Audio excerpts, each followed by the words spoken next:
Now let's have a look at exit options. So if the business continues to decline and it's not able to reestablish itself in the industry, then it may choose to exit. So companies that are insolvent, which means they can't meet their financial obligations on time, they have two exit options. So voluntary administration or involuntary administration. So voluntary administration involves the business appointing an administrator to examine the business's financial situation and the options that they have available to them moving forward. So, an administrator can be engaged by the company or can be ordered by the court to fulfill the role. And an administrator is always someone who's a third party. So, they're independent and they're registered, and so you're not going to have any conflict of interest with them being part of the business and having any kind of biases towards the business in favor or against. So, some examples of businesses that have had some struggles over recent years and have had that experience with voluntary administration. We've got Dick Smith, Jeans West, Virgin Australia, and Kikki.K. So we know, of course, that, for example, Virgin is still operating now, but it did go into voluntary administration and it had to be bought out by an overseas company, I believe. And equally, Jeans West is still operating, but they also went into voluntary administration. And so let's have a look now at the comparison. This is about voluntarily appointing that administrator, and in comparison, involuntary administration, just as it sounds, is going to involve creditors. So those people who the business owes the money to. They seek or obtain a court order for the company's financial position to be investigated by an administrator. So you'll find that voluntary administration is more common.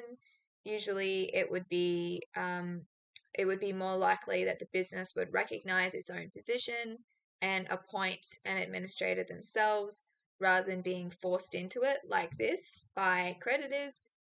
If you think about reputational damage, it's probably better for a business reputationally to do it voluntarily because it shows that they have that awareness of their situation and that they want to get the best outcome for any shareholders or customers that they may have. Whereas involuntary administration may be seen as not taking responsibility for the business's situation and forcing creditors to take action themselves instead. So, some outcomes of these two types of administration, voluntary and involuntary. So, a deed of company arrangement is something I believe Virgin Australia went into. So, this is a binding agreement between company and creditors. So, binding means that it's legally binding. You have to stick to the agreement. It's not just a casual kind of agreement that could be broken. So, an agreement between the company and the creditors, the people who are owed the money, that details how the business's finances will be handled until those liabilities are repaid.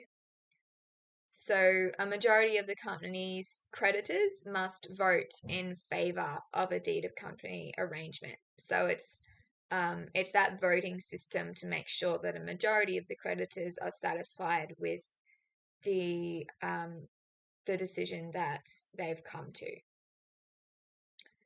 Now, liquidation is something that happened with Dick Smith.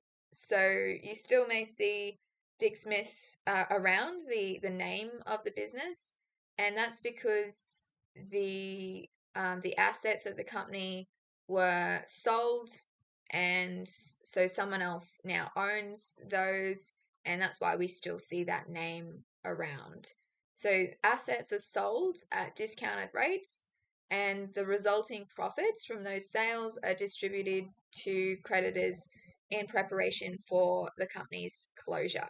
So you have got those assets and you're going to make the most of them by trying to sell them off. And with that money, you're going to um, try and pay off as much as you can of what you owe. So again, you've got this idea that it's got to be the majority in favor. So the creditors have to vote in favor of that liquidation strategy. Now, recommencing operations is not something that we see very often. Once a business has gone into voluntary or involuntary administration, it usually goes one of the two ways that we've just gone through, but recommencing could be an option as well. So the administrator who is doing the investigation may return control to the directors. So this means that the administrator has deemed that the business is fit to continue, and it's rare though because the business would need to have that evidence to show that it can recover from the financial issues and it can make all of those pay all of those creditors the money that they're owed and meet those financial obligations.